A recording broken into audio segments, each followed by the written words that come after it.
हम लक्ष्मी चौधरी अहाँ सब गोटे के प्रणाम करै छी। आई हम विवाह के एकटा मंगल गीत गाबि रहल छी। गीत नीक लागत तऽ लाइक शेयर सब्सक्राइब करब और गीत के अधिक से अधिक शेयर करब। धन्यवाद। मंगलया जो अवधपुरा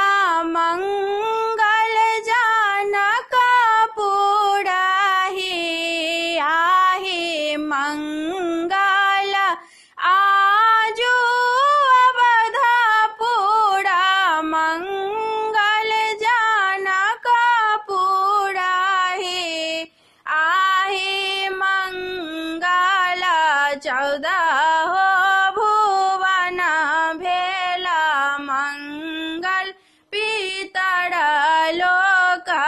हे आहे मंगल 14 भुवन भेला पितर लोक मंगल हे आहे मंगल राजा दशरथ जिया मंगल जानकारी सिंह आहे मंगल राजा दशरथ जिया मंगल जानकारी सिंह आहे मंगल मिथिला नगरिया से रघुवर वर भेला हे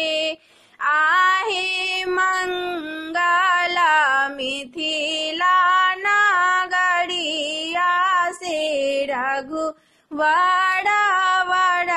भेला हे आहे कहाँ माही होयात मंगल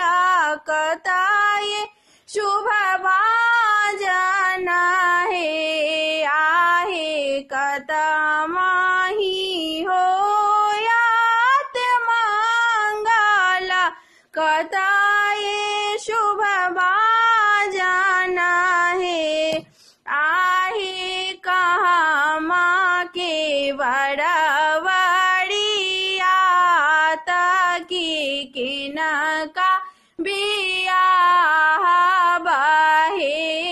आहे कहाँ माँ के वरवरिया तकी किनका बियाह बहे आहे देवलोक होयाता मंगल गगन शुभ बाजत हे आहे देवलोक होयात मंगल गगन शुभ बाजत हे आहे अवध के रावरवरिया